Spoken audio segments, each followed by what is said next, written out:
그럼 손 들어가면 인사하십시다. 할렐루야. 할렐루야. 꽃 중에 제일 좋은 꽃은 무슨 꽃입니까? 맞습니다. 제일 좋은 꽃은 난도 아니고요. 웃음꽃이 제일 좋습니다. 우리 좌우에 계시는 분에게 활짝 웃으면서 당신이 웃을 때 제일 아름답습니다 하고 인사하겠습니다. 웃음꽃 중에서도 제일 아름다운 웃음꽃은 뭘까요? 활짝꽃입니다. 우리 활짝 웃고 이 예배를 통하여 여러분의 삶 속에 날마다 웃음이 넘쳐나기를 주님의 이름으로 축원합니다. 하나님의 교회는 구별은 있지만 차별은 있으면 안 됩니다. 하나님의 몸된 교회는 구별은 있으되 차별은 있으면 안 됩니다. 구별과 차별의 차이점이 있습니다. 구별은 일이 다르다는 거예요. 사역이 다르다는 거예요. 담임 목사의 일과 부목사님의 일이 다르다는 거예요. 장로님의 일과 안수 집사님들의 일이 다르다는 거예요. 이거는 구별되어 있다는 거예요. 차별은 뭐냐면 차별은 계급인 것입니다. 그래서 군이라는 것은 계급 사회이기 때문에 군에는 차별이 있을 수밖에 없습니다. 윗사람이 아랫사람에게 명령하면 반드시 지켜야 됩니다. 그래서 군 사회는 구별도 있고 차별도 있습니다. 그러나 하나님의 몸된 교회는 차별은 없습니다. 구별만 있는 줄로 믿습니다. 자, 우리 로마서 10장 12절 말씀을 한번 보겠습니다. 로마서 10장 12절 말씀 다 같이 읽겠습니다. 유대인이나 헬라인이나 차별이 없습니다. 한 분이신 주께서 모든 사람의 주가 되사 그를 부르는 모든 사람에게 부여하시다. 할렐루야. 하나님은 사람을 차별을 두지 아니했다 그랬습니다. 교회에서 그러면 제일 큰 사람이 누군가? 제일 높은 사람이 누군가? 계급으로 구분하는 것이 아니고 하나님의 몸에서 제일 높은 사람은요 섬기는 자인 것입니다. 예수님께서 뭐라고 말씀하셨습니까? 내가 이 땅에 온 것은 섬김을 받으러 온 것이 아니라 섬기러 왔다고 했습니다. 마태복음 23장 11절을 봅니다.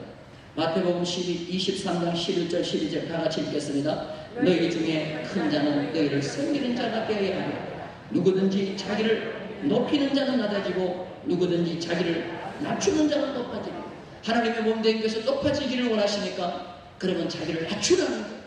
섬기는 자가 하나님의 몸된 교회에서는 제일 높은 자인 줄로 믿습니다. 할렐루야. 그래서 저는요 목사지만 제 집무실에서 누구 오잖아요. 손님이 오잖아요. 그러면은 저는 그때부터는 손님을 맞이하는 그런 모습으로 제가 커피와 차를 타서 드립니다. 그러면 어떤 분이 그래요. 큰사님 제가 목사님 커피를 탈게요. 집사님이 아유 제가 목사님 커피 타드릴게요. 그때 내가 얘기합니다. 내 방에 오신 이상 당신은 나의 손님입니다.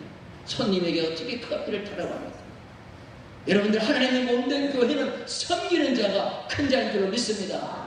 고개를 숙이는 자가 큰 자인 줄로 믿습니다. 절대로 하나님의 몸된 교회에서 고개를 지켜주지 말고 어깨에 힘을 주지 말고 목을 꼿꼿하게 세우지 말고 겸손하게 되는 자가 되기를 주님의 이름으로 축원합니다. 미국 시애틀에 가면요 형제교회라고 있습니다. 가정 사역으로 세계적으로 유명한 교회입니다. 한인교회입니다. 한국에서 안식년을 맞이한 목사님 한 분이 그 유명한 교회를 가셨습니다. 가서 등록을 하고는 신분을 안 밝혔습니다. 목사라는 신분을 안 밝히고 교회 등록해서 열심히 봉사하니까 목사님이 너무너무 열심히 봉사하니까 3개월 만에 집사의 직분을 줬습니다. 그럼 목사님이 집사가 됐습니다. 열심히 또 봉사하니까 6개월 만에 구역장을 줬습니다. 구역장으로 열심히 섬겼습니다. 1년 안식년을 마치고 이제 기부할 때가 되어서 그때서야 목사님을 찾아가가지고 이 목사님이 사실 제가 한국의 큰 교회 목사입니다 라고 고백을 한 거예요. 그러니까 이 목사님이 깜짝 놀랐어요. 아이고 목사님 진작에 목사님이라고 이 얘기를 하시지요. 아이고 집사로 임명하고 구역장으로 임명하고 죄송합니다. 그때 이 목사님 그랬어요. 아닙니다. 저는 이 교회에 와서 모든 신분을 내려놓고 섬기기로 했습니다. 제가 한국에 가서도 역시 마찬가지로 섬기기를 원합니다. 하나님의 몸된 교회는 구별이 있지 차별은 있지 않습니다. 할렐루야. 미국의 시애틀에 있는 그 목사님이 은혜를 받았겠어요? 안 받았겠어요? 목사님 한국의 어느 교회입니까? 예, 어느 교회입니다. 예, 그 교회랑 우리 교회는 자매결혼을 맺었습니다. 그래갖고요, 그 교회 성도들 미국 가면 시애틀에서 모든 걸 책임집니다. 그래서 자매결혼 맺어 지금까지도 서로 교제하면서요, 하나님의 교회가 부흥하는 거예요. 섬기는 교회는 부흥하는 교회가 될 줄로 믿습니다. 제가 섬기던 경기도에 저 문산에 가면은 옛들 학교라고 있습니다. 정광은 목사님이라고 제 후배 목사님인데 연세는 저보다 많은데 저보다 후배입니다. 그래서 개척을 해가지고 옛들 학교라고 하고 있는데 그 교회 아주 시골에 조그만한 교회인데 제가 몇 번 가서 예배도 인도하고 집회도 했는데요, 참 은혜로워요. 그런데 그 교회에 누가 등록을 했는가 하면은 목사님 한 분이 등록을 했어요. 은퇴하신 목사님이 등록을 했어요. 그래서 그 은퇴하신 목사님이 등록하니까 이 목사님이 그 은퇴하신 목사님에게 뭘 맡겼느냐, 성가대 지휘를 맡겼어요. 70이 넘은 그 목사님이 정양화 목사님인데요, 얼마나 지휘를 잘하는지 몰라요, 은퇴하신 목사님이. 그리고 다른 것도 하고 싶다 그래가지고 또 뭐를 맡겼느냐, 유치부 부장을 맡겼어요. 유치부 부장. 그랬더니 70이 넘은 이 목사님이 은퇴하시고 그 시골교회 개척교회에서 유치부 부장을 하는데 얼마나 열심히 유치부들을 하는지 몰라요.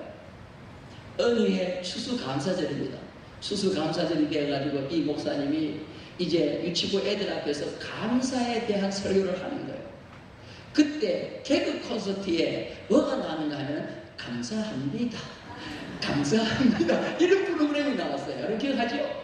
그래가지고 이 유치부 애들 앞에서 감사합니다, 감사합니다, 밥을 줘서 감사합니다 하면서 하니까 애들이 다 웃는데, 그래 조그만 유치부 여자애 하나가 멸당하게 해갖고 째려보더라는 거예요. 그래갖고 예배를 마치고 났는데 걔를 불렀대요. 얘가 다른 애들은 다 감사합니다 하고 춤추는데 너는 왜 멸당하게 해가지고 나를 째려보냐 그랬더니, 목사님 하나님 앞에서는 그렇게 촐랑대는 거 아니에요. 하나님 앞에서는 그렇게 촐랑대는 거 아니에요. 목사님이 70세까지 목회하면서요, 그렇게 황당하게 당한 적은 없다는 거예요. 여러분, 저는 그 얘기를 그 목사님에게 듣고요, 참 목사님 대단하다. 그 목사님 은퇴하시고 난 뒤에요, 다 내려놓고 지휘하고 유치부 부장하면서 받은 은혜가 더 많다는 거예요. 여러분, 이게 바로 섬김이에요, 섬김. 여러분들 섬기는 자가 되기를 주님의 이름 축원합니다. 근데 그 은퇴한 목사님이 그 담임 목사님하고 어떤 관계인지 아세요? 서울에서 은퇴하신 목사님이 향동교회 담임 목사를 했어요. 그때 그 개척한 정광훈 목사가 부목사로 있었어요. 다시 말해서 자기 부목사님이 개척한 그 교회 가가지고 자기는 뭘 하고 있나? 유치부 부장을 하고 있다는 거예요. 할렐루야. 얼마나 참 아름다운 모습인지 몰라요.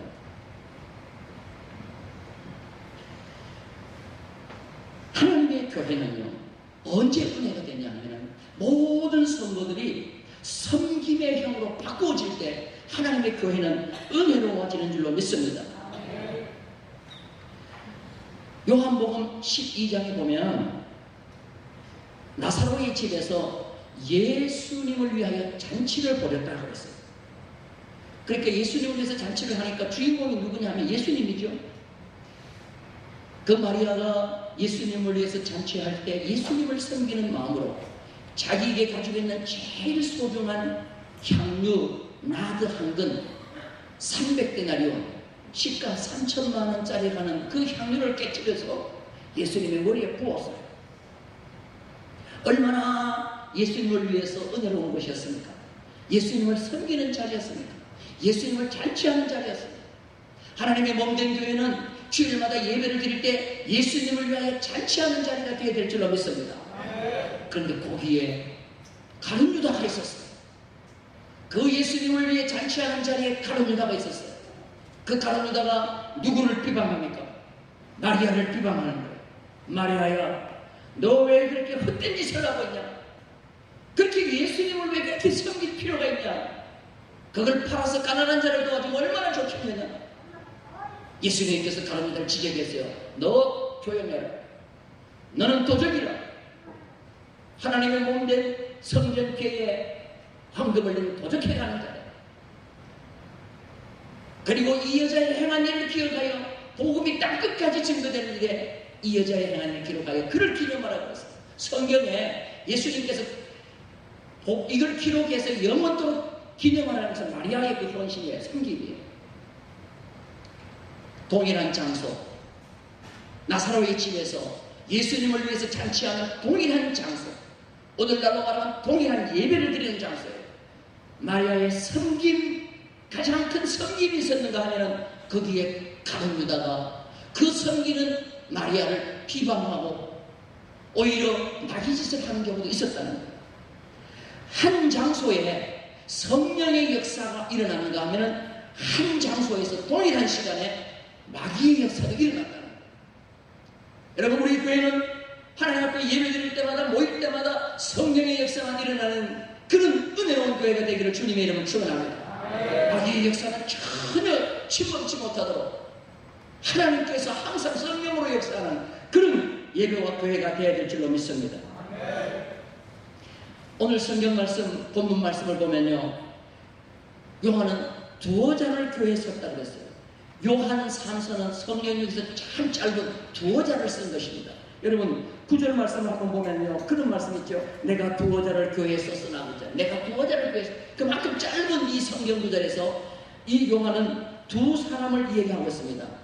가이오의 선행과 디오드레베의 악행을 요한 3서에서 기록하고 있어요.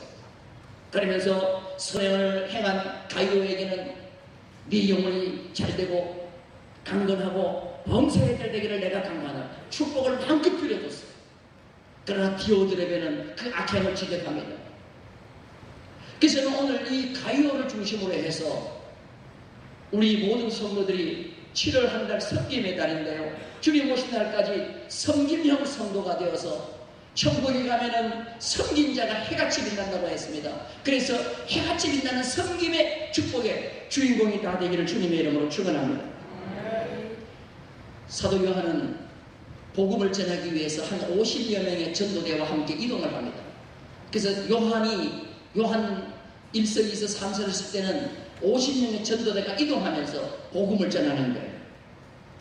그때 가이오가 생기는 교회를 가게 됩니다. 그러면 이 가이오를 통하여 이 요한의 전도대가 얼마나 큰 섬김을 받는 건지 몰라요.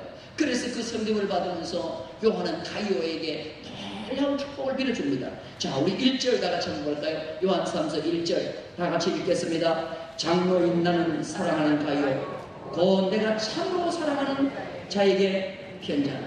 여기 보니까 사랑하는 자, 그 다음에 참으로 사랑하는 자라고 그랬어요. 이거는 형식적으로 사랑하는 것이 아니라 요한이 자기의 인격을 다 걸고 사랑하는 거예요. 그만큼 사랑하는 거예요. 자기 몸을 다 불태워 줄 정도로 사랑하는 거예요. 그래서 가이오가 요한에게 가장 큰 사랑을 받았어요. 요한은 예수님에게 가장 큰 사랑을 받았어요. 예수님이 가장 큰 사랑을 받은 요한은 가이오에게 가장 큰 사랑을 해줬어요. 왜 그러면 이 가이오에게 이렇게 요한이 참 사랑을 하는가? 3절 말씀에 나와 있습니다. 다 같이 3절 말씀을 읽겠습니다. 시작. 형제들이 와서 내게 있는 진리를 증언하라. 네가 진리 안에서 행한다니. 내가 요한이 제일 기뻐하는 것이 진리 안에서 행하는 거예요. 진리 안에서 행하는 삶보다 더 기뻐하는 것이 없다고 했어요. 진리 안에가 뭐냐? 말씀 안에서 행동하는 거예요. 말씀대로 살려고 몸부림치는 거예요. 그것을 요한이 보는 순간에 너무 기뻤다는 거예요. 사랑하는 성도 여러분들, 진리 안에서 행하는 자가 주님이 기뻐하는 자인 줄로 믿습니다. 어려운 여건 속에서도 하나님의 말씀대로 순종하며 살려가는 그 진리 안에서 행하려고 하는 그 모습이 우리의 모습이 되기를 주님의 이름으로 축원합니다. 그러면 가이오가 진리 안에서 행하는 참된 모습이 바로 뭐냐면 주님처럼 섬기는 모습이에요. 마태복음 20장 28절을 봅니다. 마태복음 20장 28절 다 같이 읽겠습니다. 시작. 인자가 도리어 섬기려 하고 자기 목숨을 많은 사람의 대속물로 주려 합니다. 다시 말해서 가이오는 요한의 공동체와 나그네 된 자들이 그 교회를 올 때마다 섬김의 으뜸자였습니다. 한번 따라서 합니다. 섬김의 으뜸자가 되자. 여러분들 다른 것에는 으뜸자가 되려고 하지 마시고 하나님의 몸된 교회를 섬기고 나그네를 섬기는 일에는, 성교를 섬기는 일에는 으뜸자가 되기를 주님의 이름으로 축원합니다. 요한 3서 5절 말씀을 봅니다. 요한 3서 5절 다 같이 읽겠습니다. 시작. 형제 곧 나그네 된 자들에게 행하는 것은 신실하니.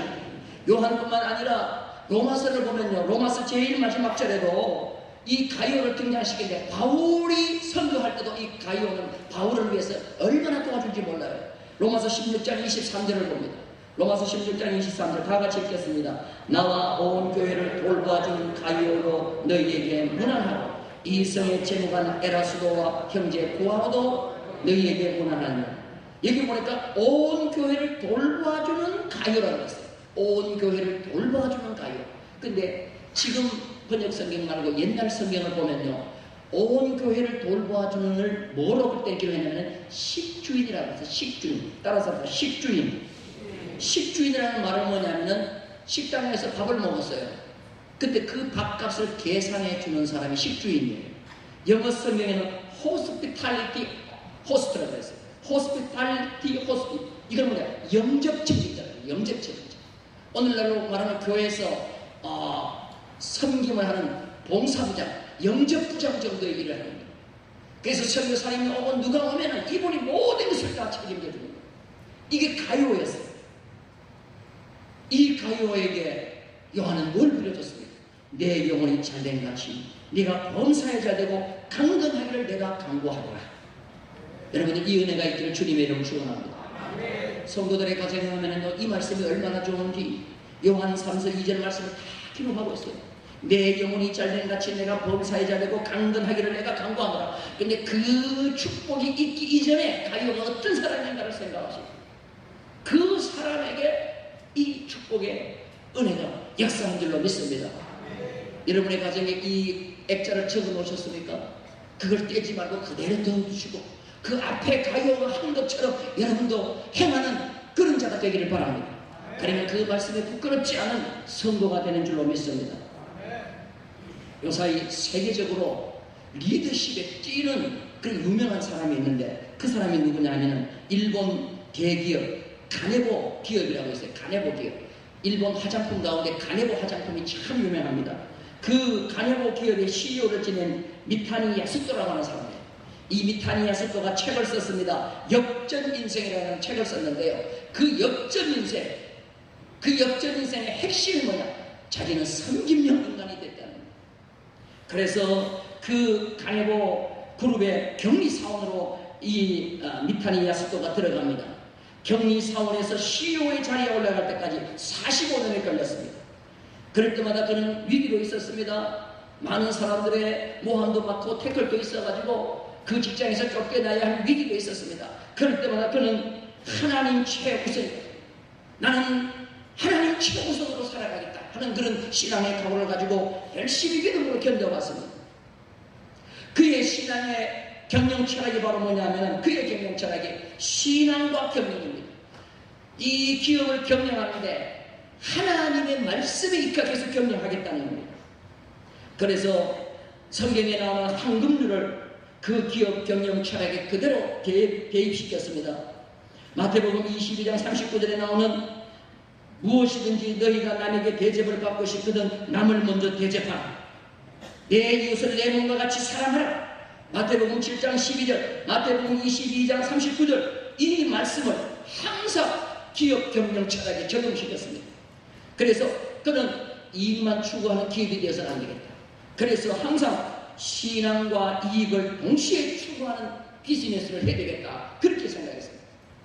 여러분들 사업을 하시다가 항상 기억하시기 바랍니다. 사업에서 이익만 생각하면 안 됩니다. 이익만 생각하는 신앙을 놓쳐버리기 쉽습니다. 그래서 이분은 신앙과 이익을 동시에 얻자는 거예요. 그래서 늘 그렇게 생각했다고 합니다. 내가 과연 사회에 공헌하고 있나? 내가 과연 회사에 공헌하고 있나? 내가 섬기는 교회에 내가 과연 공헌을 하고 있나? 내가 유익을 주고 있나? 이걸 항상 생각했다는 거예요. 사랑하는 성도 여러분들, 여러분은 교회에서 무슨 유익을 내가 바라지 마시고 내가 교회를 위해서 무슨 공헌을 할까? 내가 하나님의 나라를 위해서 무슨 공헌을 할까? 이걸 먼저 생각하길 바랍니다. 그러면 하나님께서 반드시 그 자에게 은혜와 복을 주실 줄로 믿습니다. 그래서 저는 30분 먼저 출근합니다. 여러분들 교회도 마찬가지입니다. 교회 중직들은요, 모든 다른 성도들보다 30분 먼저 교회에 와서 하나님 앞에 기도하며 예배를 준비해야 될 줄로 믿습니다. 그리고 현장을 매일 한 바퀴씩 둘러본다는 거예요. 그래서 미탄이는 현장 전체를 항상 둘러보면서 뭐 하느냐? 메모를 한다는 거예요. 메모. 따라서 합시다. 메모를 하자. 그래서 항상 잊어버리지 않도록 메모하는 습관을 기르었어요. 저도 매일은 아니지만 가급적이면 새벽 기도를 마치고 이 교회를 한번 둘러봅니다. 교회를 쭉 둘러봅니다. 그럼 교회 둘러볼 때 저 뒤편에 가면요, 그냥 막 언덕이 철벽이 있어가지고 그 위에 막 그냥 또 폐기물도 막 떨어져 있어가지고 이래 천장을 보면서 갑니다. 혹시 쓰러질까봐. 그래도 교회를 한번 쭉 둘러봅니다. 어디에 물이 새는 곳이 있는가? 어디에 금이 가고 있는가? 여러분들 하나님의 몸된 교회를 둘러보는 자가 되기를 주님의 이름으로 축원합니다. 그리고 항상 메모했다가 이걸 내가 언젠가는 꼭 내가 해야 되겠다. 그런 메모하는 습관을 기르어요. 대통령 박근혜 씨가 그런 얘기를 했어요. 희미한 기록이 총명한 기억보다 낫다. 한번 따라서 합시다. 희미한 기록이 총명한 기억보다 낫다. 총명한 기억 오래가지 못해요. 잊어버려요. 근데 희미하게 쓴 메모도요, 오래가요. 이렇게 자꾸 메모를 하세요. 사랑하는 성도들, 오늘 우리가 하나님의 몸된 교회에서 또한 몸된 교회나 사회기업이나 마찬가지예요. 어디서든지 섬김형 인간이 되면 하나님이 그를 높여주실 줄로 믿습니다. 그래서 여러분, 가이오와 같은 자가 하나님의 몸된 교회에 많이 일어나기를 주님의 이름으로 축원합니다. 그런데 그렇게 사랑이 많은 사도 요한이 오늘 디오디르베라는 사람을 지적하고 있습니다. 사랑이 많은 요한은 가급적이면 이렇게 허물이 되고 또한 남의 실수 같은 거 이런 걸 감추어 줄 텐데 절대로 감추어 주지 않고 오히려 드러내고 있습니다. 그가 누구냐면 디오드레베. 자, 오늘 본문 말씀 9절 10절을 다 같이 한번 읽겠습니다. 9절 10절 다 같이 시작. 내가 두어 자를 교회에 썼으나 그들 중에 어떤 되기를 좋아하는 디오드레베가 우리를 맞아들이지 아니하니 그러므로 내가 가면 그 행한 일을 잊지 아니하리. 그가 악한 말로 우리를 비방하고도 오히려 부족하여 형제들을 맞아들이지도 아니하고 맞아들이고자 하는 자를 금하여 교회에서 내어준다. 오늘 여기 보면 디오드레베가 세 가지 문제가 있는데, 첫째로 어떤 되기를 좋아한다고 했어요. 어떤 되기를 좋아하는 사람은 절대로 섬김형이 되지 않습니다. 어뜸이라는 것은 뭘 말합니까? 첫 번째 사람을 어뜸이라고 하죠. 여러분, 첫 번째 사람이 되는 것은 중요합니다. 근데 어떤 일에 첫 번째 사람이 되느냐가 중요해요. 다시 말해서 자기의 욕심과 자기의 명예의 목표를 가지고 어뜸되려고 하면 안 된다는 거죠. 우리는 섬김의 어뜸자가 되어야 될 줄로 믿습니다. 교회 안에서 가장 무서운 것은, 교회 안에서 가장 무서운 것이 무엇인지 아십니까? 충성과 사명을 가장한 야망이에요. 야망. 하나님의 몸된 위해서 내 야망을 이루기 위해서 뭐를 가장하냐면 충성과 사명을 가장해요. 이게 굉장히 문제인 것입니다. 열심히 충성해요. 열심히 사명을 감당해요. 그런데 그 뒤에 목적이 뭐냐? 내 야망을 이루기 위해서. 그건 하나님이 기뻐하지 않는 것입니다. 하나님의 영광을 위해서 할 때 그것이 하나님이 기뻐 받으시는 것인 줄로 믿습니다. 디오드레베는 어떤 되기를 좋아하면서 어떤 될 선한 일을 하지 않았습니다. 9절에 보니까 요한을 맞아들이지도 아니했다고 그랬어요. 복음 사역을 감당하는 요한의 일행을 맞아들이지도 않았습니다. 그리고 맞아들이고자 하는 자를 오히려 내가 쫓는 듯 하고 그랬어요. 자기가 하지 못하는 일을 남이 하면 얼마나 감사합니까? 근데 박수와 칭찬과 격려는 못해줄 망정 그들을 내어 쫓는다 그랬어요. 그리고 그것도 부족해서 10절에 보니까 요한의 말을 비방했다고 했어요. 요한의 전도들을 향해서 악한 말을 만들어 비방하는 것입니다. 아무리 좋은 일을 해도 비방하는 사람이었습니다. 요한이 비방당할 행동을 했다면 주님이 밤모섬에서 사도 요한에게 나타나셔서 요한계시록을 보여주셨겠어요. 그리고 요한은 최고 예수님의 12제자 가운데 오래 산 장수한 사도예요.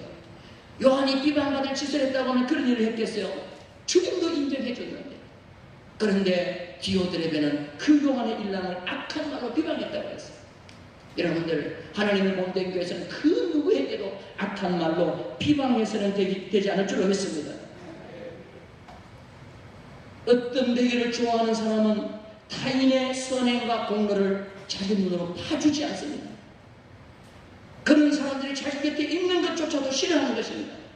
남이 무엇을 해놓았다고 하면 칭찬해주는 자가 되어야 됩니다.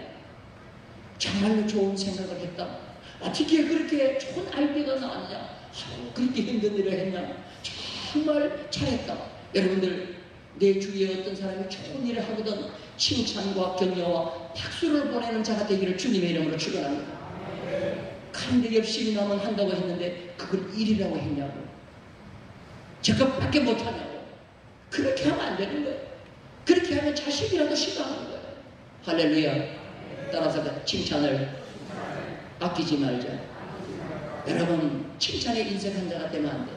여러분, 한껏 칭찬하는 자가 되기를 주님의 이름으로 축원합니다. 자, 요한은 마지막 요한 3서를 쓰면서 마지막 결론 부분에서 뭐라고 말합니까? 요한 11절에 그랬습니다. 요한 3서 11절. 요한 3서 11절. 다 같이 읽겠습니다. 시작. 악을 행하는 자는 하나님을 배우지 못하는, 선을 행하는 자가 누구한테 속했어요? 하나님께 속했어요. 여러분, 저 성도가 하나님께 속했는가, 하나님께 속하지 않았는가, 뭘 알 수 있어요? 그 사람이 하는 일을 보는 거예요. 그 일이 선한 일이에요. 그래서 바울은 뭐라고 그랬습니까? 하나님의 몸된 교회에서 악은 모양이라도 버려라고 그랬어요. 데살로니가전서 5장 21절 22절입니다. 다 같이 한번 읽겠습니다. 데살로니가전서 5장 21절 22절 다 같이 시작. 범사에 헤아려 좋은 것을 취하고 악은, 할렐루야. 목회를 하다가 가끔씩 뒤를 돌아볼 때가 있습니다. 그런데 가장 아름다운 추억으로 남는 분이 섬김의 성도였어요. 섬김의 성도. 바울이 목회를 할 때 가장 힘든 곳이 고린도 교회였어요. 근데 고린도서를 쓰면서 고린도전서 맨 마지막 절에, 그러나 나는 이 교회 힘든 교회 목회했지만 나는 지금도 기뻐하면서 한 사람을 기억하고 있다. 그 사람이 바로 섬김을 작정한 가정이라고 했어요. 고린도전서 16장 15절 말씀을 봅니다. 고린도전서 16장 15절 다 같이 읽겠습니다. 시작. 형제들아, 스데반의 집은 곧 아가야의 첫 열매요 또 성도 섬기기로 작정한 줄 너희가 아는지라 내가 너희를 권하노라. 성도 섬기기로 작정한 스데바나의 집을 이 바울은요 자랑하고 있습니다. 격려하고 있습니다. 사랑하는 성도 여러분들, 기회가 올 때마다 섬김의 어떤 자가 되기를 주님의 이름으로 축원합니다. 할렐루야. 미국의 어떤 신사가 자기 집 정원에서 맥주를 한 컵 시원한 걸 마시고 있었어요. 그때 남루하게 몹시 피곤해 보이는 인디언 하나가 지나갑니다. 너무너무 배가 고파서 이 신사에게 가가지고 죄송합니다, 빵이 있으면 조금만 주세요 하고 빵을 달라고 그러니까 안 주는 거예요. 그러면 그 맛있는 것이라도 조금 주세요. 너무 목이 말라 죽겠습니다. 그랬더니 이 신사가요, 개 같은 너에게는 줄 수 없다고 모욕을 했어요. 마치 가나안 여인책에 한 것처럼 개 같은 너에게는 줄 수 없다. 인디아는 돌아갔습니다. 얼마 후에 이 신사가 사냥을 나갔습니다. 사냥을 나갔다 깊은 산중에서 그만 길을 잃었습니다. 어두웠습니다. 배가 고파 목이 말라 죽을 지경입니다. 그런데 길을 찾아 들어가는데 인디안이 살고 있는 그 집 한 채를 발견했습니다. 그래서 그 신사는 정신을 차리고 그 인디안에게 딱한 사정을 얘기하고, 배가 고프고 마실 것이 없으니 좀 먹을 것과 마실 것을 달라니까 이 인디안이요, 이 신사를 자기 집에 데려가서 정성껏 대접을 합니다. 먹을 것도 주고 마실 것도 줍니다. 희미한 불빛 아래 이 신사가 정신을 차리고 보니까 자기 정원에서 맥주 마시고 있을 때 떡 달라고 그러고 빵 달라고 그러고 물 달라고 그럴 때 개 같은 데에게 줄 수 없다고 발길로 걷어찬 그 인디안이 바로 그 사람이었어요. 그래서 이 신사는 너무너무 창피했어요. 부끄러워 어쩔 줄 모르면서 인디안에게 조용히 말했어요. 당신이 얼마 전에 나에게 한 것처럼 내가 당신을 대했으면 지금쯤 내가 당신에게 내 집에서 행하듯이 당신은 어떻게 그렇게 하지 않고 나를 이렇게 대접해 줍니까? 나에게 먹을 것도 주고 내게 물도 줍니까? 그럴 때 이 인디안이 이 신사에 그런 얘기해요. 당신이 나에게 했던 것처럼 내가 그렇게 했다고 하면 당신은 오늘 죽었을 것입니다. 당신은 오늘 죽었을 것입니다. 그러면서 이 인디안이 이 신사에게 충고를 해줘요. 섬김은 대접하는 것은 남에게 하는 것이 아니고 나에게 하는 것입니다 라고 얘기했어요. 한번 따라서 해봐. 섬김은 대접은 남에게 하는 것이 아니고 누구한테 하는 거예요? 내게 하는 것이다. 인디안이 정말 좋은 것을 가르쳐줬어요. 그때부터 이 백인 신사가요 인생의 삶을 바꿔 살았다는 거예요. 아, 어떤 사람에게 돕고 어떤 사람에게 섬겨주는 것은 나를 위해서 하는 거구나. 나를 위해서 하는 거구나. 사랑하는 성도 여러분들, 주님께로부터 많은 대접받기를 원하시고 상급받기를 원하십니까? 천국에서 해같이 빛나기를 원하십니까? 여러분 섬기기를 주님의 이름 축원합니다. 우리 중국교회에서 제일 섬기면 어떤가는 성도가 바로 여러분이 되시기를 주님의 이름으로 축원합니다. 우리 한 시간 결단성 한번 하겠습니다. 당신의 그 섬김이 천국에서 해같이 빛나리. 가사를 생각하면서 우리 한번 찬양하겠습니다. 우리 손으로 찬양하십시다. 당신의 그 섬김이 천국에서 해같이 빛나리. 당신의 그 겸손이 천국에서 해같이 빛나리. 당신의 그 믿음이 당신의 그 믿음이 천국에서 해같이 빛나리. 당신의 그 충성이 천국에서 해같이 빛나리. 주님이 기억하시면 족하리. 예수님 사랑으로 가득한 곳을 천사도 흥모하는 아름다운 그곳을 천국에서 해같이. 우리 1절만 다시 하겠습니다. 당신 그 섬김이 그 섬김이 천국에서 해같이 천국에서 해같이 빛나리. 당신의 그 겸손이 천국에서 해같이 빛나리. 당신의 그 믿음이 천국에서 해같이 빛나리. 당신의 그 충성이 천국에서 해같이 빛나리. 주님이 기억하시며 주님이 기억하시며 족하리. 예수님 사랑으로 가득한 곳을 천사도 흥모한 아름다운 그곳을 천국에서 해같이 빛나. 우리 한 시간 가슴에 손을 감고 기도합니다. 여러분, 오늘 천국에서 빛나는 것이 여러 가지가 있습니다. 섬김과 겸손과 믿음과 충성과 순종과 사랑과 하나님의 찬송과 헌신이 있습니다. 그 가운데 가장 먼저 섬김이라고 했습니다. 하나님, 나는 이제부터 하나님의 몸된 교회에서 하나님의 성도를 섬기고 나그네된 자를 섬기고 이웃을 섬기는데 가요와 같은 어떤 자가 되기를 원합니다. 천국에서 해같이 빛나는 상급의 주인공이 되기를 원합니다. 그 마음을 내게 주옵소서. 우리 아직